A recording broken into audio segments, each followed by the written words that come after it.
अस्सलाम वालेकुम। आज हम पढ़े हैं कॉस्ट एनालिसिस। कॉस्ट एनालिसिस में हम पढ़ेंगे कि कॉस्ट जो है वो एक लीनियर फंक्शन बनता है और इसको बनाने के लिए हमारे पास बेसिकली दो पार्ट्स होते हैं कॉस्ट के। एक तो फिक्स कॉस्ट होती है और उसके साथ साथ एडिशन होती है cost per item for labour, material, packing, shipment and so on. ठीक है, तो ये दो चीज़ें ऐड होकर आपके पास कॉस्ट बनती है। जैसे कि उसकी कोई फिक्स प्राइस है, कॉस्ट उसकी कोई भी प्रोडक्ट आप बना रहे हैं, ठीक है। उस प्रोडक्ट को बनाने के बाद आपने जैसे कि उसके ऊपर जो लेबर लगी वो अलहदा से उसकी कॉस्ट काउंट होगी, मटेरियल की कॉस्ट अलहदा हो गई। फिर उसके बाद जब उसकी पैकिंग हुई है, पैकिंग के बाद उसको जब आपने भिजवाया है जहाँ से वो आपने ऑर्डर आया था, तो ये सारी चीज़ें ऐड होके ना उसकी कॉस्ट बनती है। इसलिए कॉस्ट को लिखते हैं एक फ़िक्स वैल्यू, उसके बाद आगे जो मज़ीद प्रोड्यूस किया जा रहा है, ठीक है, इस तरीके से। तो बहुत आसान है। आपने जो लीनियर इक्वेशन पढ़ा है तो ये उससे काफ़ी मिलता जुलता है, जिसमें आपके पास आ जाता है स्लोप और एक पॉइंट से गुजरती स्ट्रेट लाइन। तो ये बेसिकली स्ट्रेट लाइन की ही एक एप्लीकेशन है, ठीक है। इसको समझने के लिए हम एग्जांपल 4 डिस्कस करते हैं। एग्जांपल 4 में देखिए क्या कहते हैं, small company produce video game and the owner finds that the fix cost for creating the game is $5000। कि जो आपने पहले उसकी बनाई है गेम, तो उसकी जो फिक्स प्राइस है वो 5000 है। And after they spend $12 for making each copy. कि उसके बाद जब एक दफ़ा वो गेम बन जाती है, दोबारा जब उसकी कॉपी बना रहे होते हैं उस गेम की, मज़ीद कॉपीज़ बना रहे होते हैं, तो हर कॉपी के लिए फिर उनको जो पहले से उसकी कॉस्ट लग रही है वो कम है, तो हर एक के ऊपर वो $12 लगा रहे हैं, ठीक है। तो find CX the cost as a linear function of X, और लीनियर फंक्शन ऑफ X आपने as a cost find out करनी है, where X is the number of the game produce. ठीक है, X क्या है, number of the game produce. बहुत आसान है और देखिए कितने आसानी से लीनियर फंक्शन बनेगा। अच्छा, इसमें जो हमें फ़िक्स कॉस्ट गिवन है वो $5000 है। इस फ़िक्स कॉस्ट का मतलब ये है कि ये तो आपने पे करना ही करना है। इसके लाइक अगर कोई मज़ीद आउटपुट आप लेते हैं या नहीं लेते, ये फ़िक्स कॉस्ट है, इट विल हैव टू पे।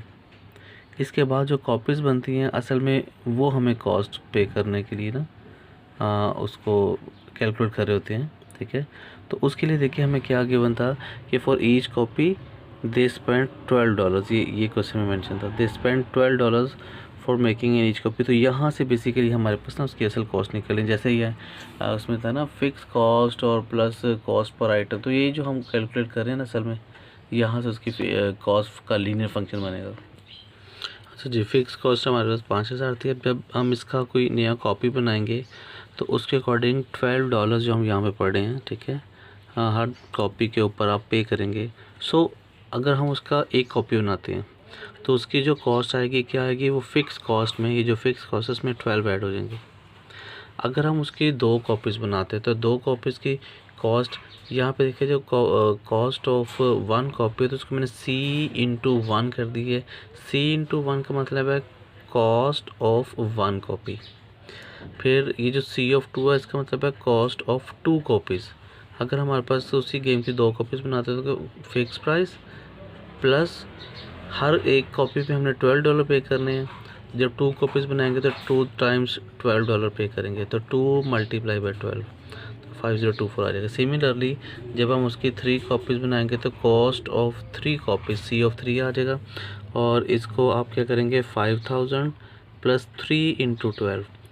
जितनी कॉपीज़ होंगी 12 को उससे मल्टीप्लाई करते जाएंगे। जैसे 1 कॉपी था तो 12 × 1, 2 कॉपीज़ था तो 12 × 2, 3 कॉपी था तो 12 × 3। इसी तरीके से जब हमारे पास x कॉपीज़ होंगी तो x × 12 आ जाएगा। तो इस तरीके से यहाँ पे देखिए ये हमारे पास एक लीनियर फंक्शन बन गया, क्योंकि इसमें x की पावर 1 है। C/x इक्वल टू दिस, ये हमारे पास बन गया लीनियर फंक्शन, और यही हमारी क्वेश्चन की डिमांड थी जो हमने फाइंड आउट करना था। अच्छा जी, नेक्स्ट हम कंटिन्यू करें मार्जिनल कॉस्ट। मार्जिनल कॉस्ट क्या होता है कि रेट, ये जो हमारे पास कॉस्ट फंक्शन होता है सी एक्स, उसका जो रेट ऑफ चेंज होता है विद रिस्पेक्ट टू एक्स। मतलब कि आपने जो हमारे पास प्रोडक्शन है जिसको हम x values x items produce कर रहे हैं, जब हम उसको चेंज करते हैं तो हमारे पास कॉस्ट भी जो है वो चेंज हो जाती है। ठीक है, तो एक्स के चेंज करने से जो सी एक्स के ऊपर इफेक्ट पड़ रहा है, जो सी एक्स के ऊपर चेंज आ रहा है, उसको हम कहते हैं मार्जिनल कॉस्ट। जैसे कि आपने एक्स ज़्यादा प्रोड्यूस कर लिया है, आपने 12 प्रोड्यूस करना था, आपने 20-25 प्रोड्यूस करे तो डेफिनेटली आपकी कॉस्ट बढ़ जाएगी, और अगर आप 12 से कम प्रोड्यूस करेंगे तो आपकी कॉस्ट कम हो जाएगी। तो ये जो चेंज आ रहा है, इस चेंज को कहते हैं मार्जिनल कॉस्ट, और ये बेसिकली स्लोप के इक्वल होता है। ठीक है, जैसे हमने लाइन में पढ़ा था y equals to M X plus C, उसमें m स्लोप होता था ना, इसका फॉर्मूला हमने पढ़ा था y2 minus y1 over x2 minus x1, तो ये स्लोप वही वाली है।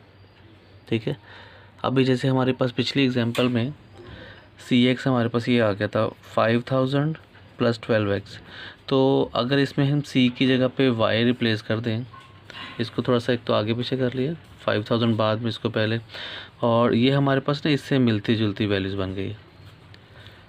ये x वाला जो पोर्शन है ये एम एक्स, और ये जो कांस्टेंट है ये b, इसको y की जगह पे, क्योंकि ये सिंपल लाइन की क्वेश्चन थी, इसको जब हमने लीनियर फंक्शन पढ़ा था तो हमने वहाँ पे कोई ना कोई फंक्शन सपोज किया था। यहाँ पे जो वेरिएबल होता था वो वेरिएबल यहाँ पे हम ब्रैकेट के अंदर लगा दे, इधर वेरिएबल राइट साइड पे x चल रहा है तो यहाँ पे देखिएगा x है।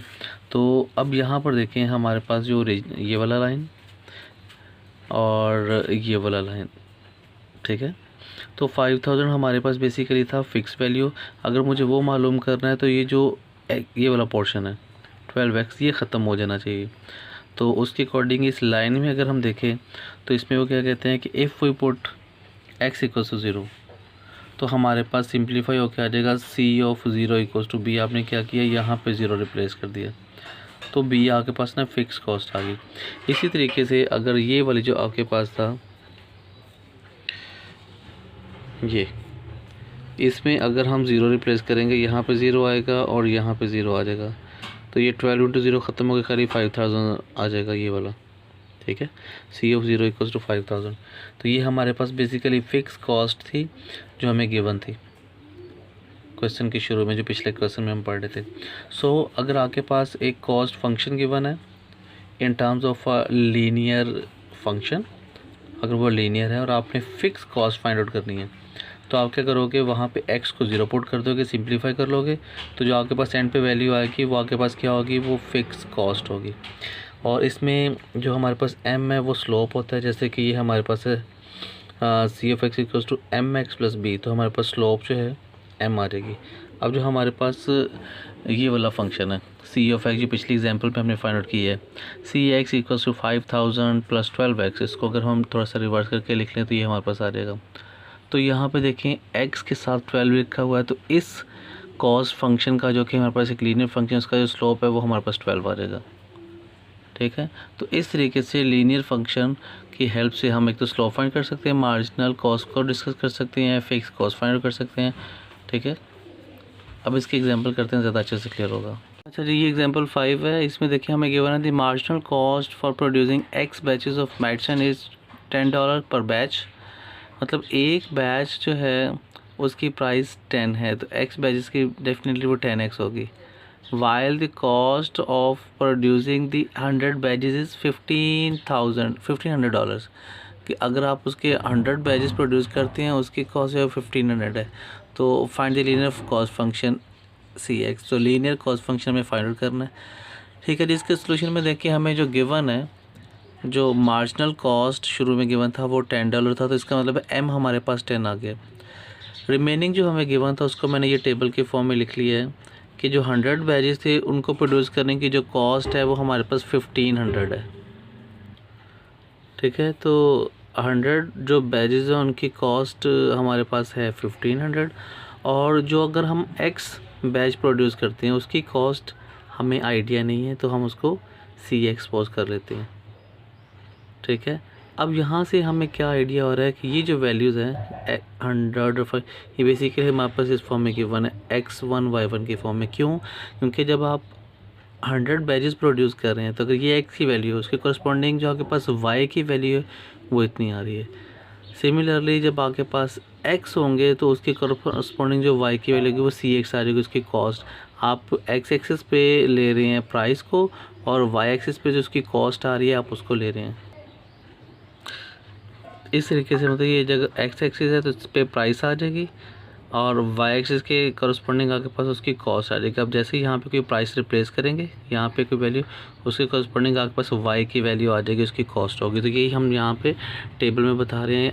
100 बैच उसकी प्राइस $1500 है और x बैच है उसकी प्राइस क्योंकि हमें पता नहीं है तो इट विल बी cx। अब यहाँ से देखिए हमारे पास 100 और 1500 को मिला है, हमारे पास ये पॉइंट बन जाता है cx1 y1 where y1 basically हमारे पास, जैसे हमने उसको कहा था ना y ही हमारे पास वो लीनियर फंक्शन बनता है जब, तो उसको हमने fx लिया था। तो यहाँ पे हमारे पास वो कॉस्ट फंक्शन है इसलिए मैं y को cx लिख रहा हूँ। तो ये जो y1 है ये c1 हो जाएगा बेसिकली। खैर अब हम उसको वैसे तो नहीं लिखेंगे। अब क्योंकि हमें पता है कि ये हमारे पास लीनियर फंक्शन है तो लीनियर फंक्शन हमारे पास इस फॉर्म में स्ट्रेट लाइन की फॉर्म में बनते हैं ना उसकी लीनियर। इसमें अगर y की जगह पे हम ये लगा दें cx, y1 जो हमारे पास यहाँ पे गिवन है ये वाली वैल्यू 1500 और ये जो है आपके पास m वो 10 marginal cost, x as it is आ जाएगा और x1 आपके पास 100 ये वाला, ठीक है। तो ये बेसिकली यही x1 y1 है। इसको जब हम सिंप्लीफाई करेंगे उसके लिए हमने क्या किया है कि 1500 को उठा के उधर शिफ्ट कर दिया और 10 को दोनों के साथ मल्टीप्लाई कर दिए। 100 ये 1000 है और ये 1500 है, इनको जब प्लस माइनस करेंगे तो 500 आ जाएगा। तो ये हमारे पास लीनियर कॉस्ट फंक्शन आ गया। लीनियर क्यों है? क्योंकि यहाँ पे x की जो पावर है वो 1 है, 10 जो है वो मार्जिनल कॉस्ट है और जो कांस्टेंट वैल्यू होती है यू नो कि वो आपके पास फिक्स प्राइस होती है। तो इस तरीके से आपने मार्जिनल कॉस्ट और ये जो एक आपके पास पॉइंट गिवन था कि 100 बैजेस की कॉस्ट आपके पास गिवन थी 1500, उसको यूटिलाइज करते हुए आपने कॉस्ट फंक्शन फाइंड आउट कर लिया है। एग्जांपल 5 थी हमारे पास। ये आगे चलते हैं। अच्छा जी, ये है हमारे पास example 6। A company has a fixed cost of $12,500 कोई उनकी प्रोडक्ट है और उसकी प्रोडक्ट और जो फिक्स प्राइस है उसकी वो $12,500 है। Whereas the total cost to produce 1000 units, ये जो विगर्ट्स है ये बेसिकली यूनिट्स ऑफ मेजरमेंट, ठीक है। तो उन्होंने जब उसकी 1000 प्रोड्यूस की है तो उसकी प्राइस उनके पास आ गया है $13,260। Find a linear cost function cx।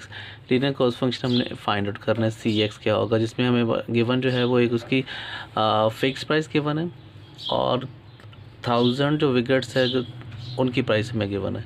Widgets हमारे पास बेसिकली यूनिट ऑफ प्रोडक्शन होता है। अच्छा जी, जो हमें गिवन था उसको हमने सोल्यूशन में मेंशन किया। फिक्स कॉस्ट उसको हम बी से मेंशन करते होते हैं 12,500 और जो कॉस्ट ऑफ 1000 विगेट्स है क्योंकि वो 1000 है तो हमारे पास सी ऑफ 1000 आ गया। तो कॉस्ट को नॉर्मली हम लिखते होते हैं cx, ठीक है। तो क्योंकि 1000 विकेट्स था तो ये c ऑफ 1000 आ गया। x जब हमारे पास यूनिट्स होते हैं तो cx होता है, जब 1000 यूनिट्स होंगे तो c इंटू 1000 हो जाएगा और ये हमें गिवन था $13,260। अच्छा जी, अब इन दोनों वैल्यूज़ को यूज़ करते हुए हमने लीनियर फंक्शन फाइंड आउट करना है। जो हमारे पास लीनियर कॉस्ट फंक्शन है उसको हम इसी तरीके से लिखते हैं c of x equals to mx plus b की वैल्यू हमें वैसे तो गिवन थी, उसको हम यूटिलाइज़ करेंगे। सेकेंडली हमें ये गिवन था कि c ऑफ 1000, इसको जब हम इससे कंपेयर करें cx से तो यहाँ से हमारे पास ना x की वैल्यू आ जाती है कि जब x 1000 होगा c ऑफ 1000 हमारे पास ये आ जाएगा। इसको यूज़ करने के लिए देखिए हमने क्या किया, इस वाले इक्वेशन में x की जगह पे 1000 रिप्लेस कर दिया। ये m इंटू 1000 आ जाएगा, ये c इंटू 1000। अब c इंटू 1000 ये वाली वैल्यू ये हमें ये गिवन थी, ये हम यहाँ पे रिप्लेस कर देंगे, ठीक है। और ये बाकी एज इट इज़ और b की जगह पे आपने ये वैल्यू लगा दी, ये भी हमें यहाँ पे गिवन था 12,500। इसको जब हम सिंप्लीफाई करेंगे उसके लिए हम क्या करेंगे, इस 1200 को यहाँ से उठा के इधर शिफ्ट कर देते हैं ताकि ये नेगेटिव हो जाएगा। जब उसको माइनस किया तो हमारे पास आ जाएगा 760, इधर रह गया 1000 इंटू m। 1000 को अगर हम इधर शिफ्ट करें, इधर डिवाइड हो जाएगा और डिवाइड होने के बाद हमारे पास ये वैल्यू आ जाएगी 0.76। तो ये हमारे पास m आ गया। अब ये सारी वैल्यूज़ हम अपना ये जो फंक्शन था c(x) = mx + b, m की वैल्यू हम यहाँ पे रिप्लेस कर देंगे, b की वैल्यू यहाँ पे, तो ये हमारे पास कॉस्ट फंक्शन आ गया cx = 0.76 + 12,500। ठीक है, तो ये mx + ये b आ गया, उसकी जो फिक्स वैल्यू थी वाली। तो इस तरीके से देखिए आपने उसका कॉस्ट फंक्शन फाइंड आउट कर लिया। आपको कॉस्ट गिवन थी 1000 यूनिट्स की, उसको यूज़ किया और आपने फिक्स वैल्यू यूज़ की 12,500। तो इसी तरीके से आपके पास ये लीनियर कॉस्ट फंक्शन बन गया। अच्छा जी, हम कंटिन्यू करें ब्रेक इवन एनालिसिस।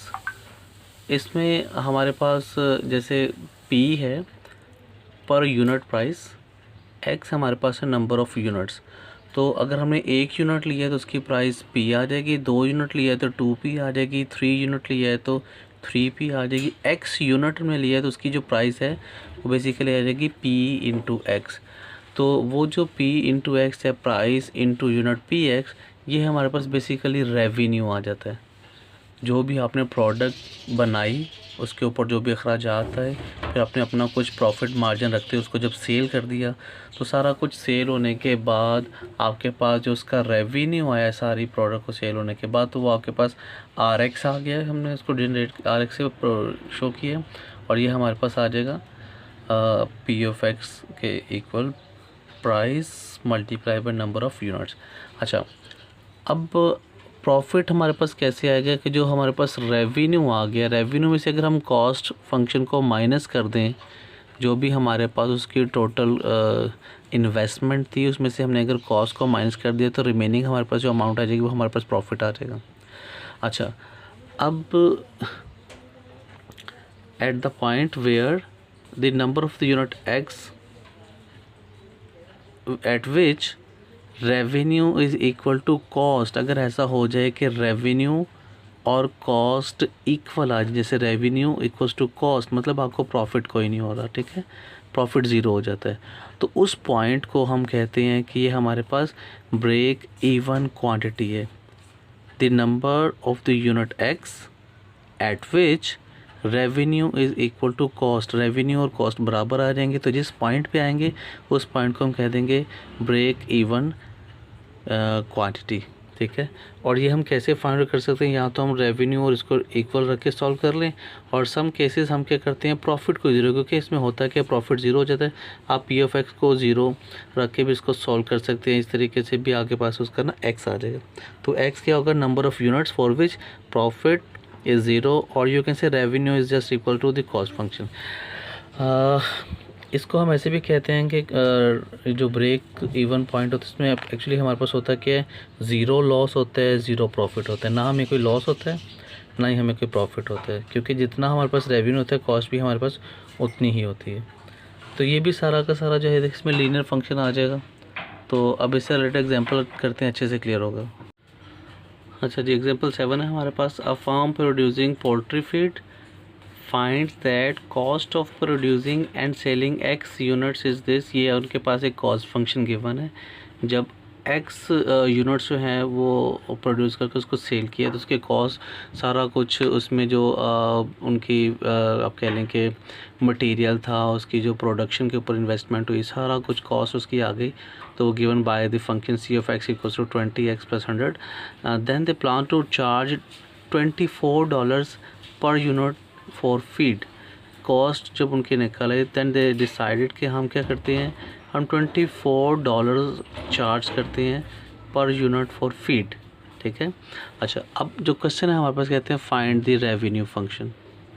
चार्ज वो कर रहे हैं 24 फॉर 1 यूनिट, तो उसके हिसाब से अगर 1 यूनिट की प्राइस जो है वो 24 है, 2 यूनिट्स की 2 × 24 आ जाएगी। आप इसको ऐसे सपोज कर लें 1 kg की प्राइस, 1 kg की प्राइस 24 है, 2 kg की प्राइस 2 × 24, और उसके बाद जब X kg हो जाएगी तो X kg की प्राइस क्या हो जाएगी, X × 24। तो वो हमारे पास इसका ना बेसिकली ये रेवेन्यू फंक्शन निकला गया होता है। Revenue function is equal to price into units. तो हमने X यूनिट्स उसके और साथ में उसकी प्राइस को मल्टीप्लाई कर देंगे तो हमारे पास रेवेन्यू फंक्शन आ जाएगा। ये X यूनिट्स की प्राइस है बेसिकली रेवेन्यू। अच्छा, दूसरा क्वेश्चन हमारे पास क्या था, how many units must be sold for the firm to be break even, कि वो ब्रेक इवन सिचुएशन में आने के लिए फर्म को मिनिमम कितने यूनिट सेल आउट करने चाहिए। तो इसके लिए वो क्या करेंगे, रेवेन्यू फंक्शन को, अच्छा तो ब्रेक इवन पॉइंट के लिए हम क्या करेंगे, रेवेन्यू फंक्शन और कॉस्ट फंक्शन को इक्वेट कर देंगे। व्हेन रेवेन्यू और कॉस्ट दे आर इक्वल, तो हमारे पास वो ब्रेक इवन पॉइंट आ जाता है। रेवेन्यू की वैल्यू हमारे पास 24x है जो भी हमने फाइंड आउट की थी। CX की वैल्यू हमें ऑलरेडी क्वेश्चन में गिवन थी, इसको इक्वेट किया हमने। 20 को उठा के इधर शिफ्ट करेंगे, वो नेगेटिव हो जाएगा, इनको हमने सबट्रैक्ट कर दिया, सबट्रैक्ट करेंगे 4x आ जाएगा। देन हम क्या करेंगे, 4 को उठा के इधर लाएंगे, डिवाइड कर देंगे। तो जब डिवाइड हो जाएगा 400 डिवाइडिंग बाय 4, तो x की वैल्यू 25 आ जाएगी। इट मीन्स कि कंपनी अगर मिनिमम 25 यूनिट्स जो है वो सेल आउट करती है, तो वहाँ से हमारे पास उसका जो है कॉस्ट और जो रेवेन्यू है वो इक्वल आएगा, हमें प्रॉफिट कोई नहीं आएगा। ये ज़ीरो वाली सिचुएशन आ जाएगी, ना लॉस होगा ना प्रॉफिट होगा। लेकिन अगर वो चाहती है प्रॉफिट हो, तो उसको मिनिमम 25 से ज़्यादा जो है वो अपनी यूनिट्स सेल आउट करने पड़ेंगे, सो दैट उन्हें कोई प्रॉफिट हो। अच्छा जी, सी पार्ट था, what is the profit if x units are sold. अच्छा, प्रॉफिट के लिए हमारे पास होता है कि रेवेन्यू में से हम कॉस्ट को माइनस कर देते हैं। रेवेन्यू फंक्शन की वैल्यू हमने फाइंड आउट की थी 24x, और कॉस्ट फंक्शन की हमें गिवन थी वो थी 20x + 100। अच्छा, अब यहाँ पे देखिए, क्योंकि ये नेगेटिव साइन था इसलिए मैंने यहाँ पे ब्रैकेट लगा लिया। अगर ब्रैकेट नहीं लगाएंगे तो ये जो 100 है यहाँ पे आप साइन की मिस्टेक कर सकते हैं, ठीक है। अब हम क्या करेंगे, उस माइनस को जब अंदर ऑपरेट करेंगे तो देखें 20 नेगेटिव हो गया, 100 भी नेगेटिव हो गया। ये प्रॉब्लम हो जाती है कि यहाँ पे नेगेटिव साइन जो आना होता है वो पॉजिटिव ही रह जाता है अगर आप ब्रैकेट नहीं लगाएंगे तो। जब आपके पास एक से ज़्यादा वैल्यूज़ आ रही हो तो आप ब्रैकेट लगा लें। अच्छा, इनको आपने जब सॉल्व किया तो आपके पास 4x आ गया। अभी आपके पास प्रॉफिट फंक्शन आ गया when x units are sold. हमने प्रॉफिट फाइंड आउट करना है व्हेन 100 यूनिट्स आर सोल्ड, ठीक है। हमने प्रॉफिट कैलकुलेट करना था व्हेन 100 यूनिट्स आर सोल्ड। तो 100 यूनिट्स का मतलब है कि x = 100। हम इस प्रॉफिट फंक्शन में x को 100 रिप्लेस कर देंगे, उसको सिंप्लीफाई कर देंगे। यहाँ पे आपने 100 रिप्लेस किया, उसको सिंप्लीफाई किया, ये 400 - 100 आ जाएगा 300। तो ये आपके पास प्रॉफिट आ गया 300 व्हेन 100 यूनिट्स आर सोल्ड। अच्छा, फोर्थ पार्ट में कहते हैं how many units are sold to produce a profit of $900। तो इसके सोल्यूशन में देखिए, प्रॉफिट फंक्शन जैसे कि इसके सी पार्ट में हमने फाइंड आउट किया था P(x), तो वो हमारे पास आ गया था 4x - 100। अब इसको यूज़ करते हुए हमारे पास गिवन है कि प्रॉफिट 900 आ गया। तो हम क्या करेंगे, ये जो P(x) हमारे पास 900 आ गया, हमें ये नहीं पता कि यूनिट्स हमने कितने सेल किए हैं, इसलिए P(x) हमने लिखा है कि जो भी वो x यूनिट्स हैं उसको सेल किया तो 900 आ गया। हम क्या करेंगे, ये 900 यहाँ पे रिप्लेस कर देंगे। अच्छा, जब यहाँ पे आप 900 रिप्लेस करेंगे, इसको सिंप्लीफाई करेंगे, तो ये देखेंगे इक्वेशन बन गई है। इसको सिंप्लीफाई करने के लिए आप 100 को उठा कर इधर शिफ्ट कर देंगे, ये प्लस हो जाएगा, 1000 आ गया। और बोथ साइड्स आप 4 को जब इधर शिफ्ट करेंगे इधर आकर डिवाइड हो जाएगा। डिवाइड करने के बाद ये वैल्यू आपके पास बन जाएगी 250। इट मीन्स कि अगर आपने 900 का जो प्रॉफिट है वो लेना है तो आपको मिनिमम जो यूनिट सेल आउट करने पड़ेंगे, दे विल बी 250। 250 यूनिट्स आप सेल करेंगे तो आपको 900 का प्रॉफिट होगा। एग्जांपल 8, इसमें हमारे पास देखिएगा कि जो पानी है उसका फ्रीज पॉइंट और उसका जो बॉइलिंग पॉइंट है उसका हमें डाटा गिवन है, जैसे कि सेल्सियस में और फ़ारेनहीट में। सेल्सियस को हम C से शो करेंगे, फ़ारेनहीट को हम F से शो करेंगे। 0 डिग्री अगर हो सेल्सियस तो वो 32 डिग्री फ़ारेनहीट बनता है। तो इस पे बेसिकली पानी जो है वो फ्रीज़ हो जाता है। सिमिलरली 100 डिग्री सेल्सियस पे वो बॉयल करता है और इसको जब आप फ़ारेनहीट में कन्वर्ट करें तो वो 212 फ़ारेनहीट बनता है। अब इस डाटा को यूज़ करते हुए आपने एक इक्वेशन, लीनियर इक्वेशन के फॉर्म में फ़ारेनहीट और सेल्सियस और फ़ारेनहीट का ये जो डाटा गिवन है, फ्रीज और बॉयल पॉइंट ऑफ वाटर, उसका एक लीनियर रिलेशनशिप लीनियर इक्वेशन की फॉर्म में फाइंड आउट करना है। अच्छा, अब क्योंकि आपने लीनियर रिलेशन फाइंड करना है, linear relation means linear equation की फॉर्म में होगा, तो उसके लिए हम सपोज कर लेते हैं जो हमारे पास डाटा गिवन है इसमें हम x और y की फॉर्म में अगर इसको देखें तो यहाँ पे देखें 0 डिग्री, इसको हम x1 सपोज करते हैं, तो उसके कॉरस्पॉन्डिंग ये आपके पास 32 डिग्री फ़ारेनहाइट जो ये y1 आ गया है। सिमिलरली x2 है और ये y2 है। तो आप इसको यूज़ करते हुए पहले तो m फाइंड कर लेंगे स्लोप, और जब स्लोप आ जाएगी तो कोई एक पॉइंट यूज़ करते हुए आप 1 पॉइंट स्लोप फॉर्म यूज़ करेंगे तो आपके पास रिक्वायर्ड इक्वेशन आ जाएगी। अच्छा जी, ये स्लोप का फॉर्मूला लगाया है y2 minus y1 over x2 minus x1 का फॉर्मूला लगा के ये हमारे पास x1 y1 x2 y2 given थे, तो यहाँ से हमारे पास स्लोप आ गया। ठीक है, आपने इनको माइनस किया है तो आपके पास ये 180 आ जाएगा, नीचे से 100, इसको डिवाइड करेंगे, कैंसिल होने के बाद ये आपके पास 9/5 आ गया। अब आप क्या करेंगे, इक्वेशन जो लीनियर इक्वेशन आपने फाइंड करना है, लीनियर रिलेशन फाइंड करना है, उसमें आप ये इक्वेशन यूज़ करेंगे y minus y1 equal to m into x minus x1। इसमें देखें y1 की जगह पर 32, x1 की जगह पे 0 और m की जगह पे 9/5 आ गए। अब देखिए ये x माइनस 0 ख़त्म होकर खाली x रह जाएगा, तो ये 9/5 इंटू x आ जाएगा, ये 0 ख़त्म हो जाएगा। आप क्या करेंगे, इस 32 को माइनस है इधर से, इधर जब शिफ्ट करेंगे इधर आके प्लस हो जाएगा, तो ये आपके पास लीनियर रिलेशन आ जाएगा। यही आपने फाइंड आउट करना था, बहुत आसान है। ठीक है, तो ये था आज का लेक्चर, बाकी इंशाल्लाह अगले लेक्चर में देखेंगे। थैंक यू, अस्सलाम वालेकुम, अल्लाह हाफिज़।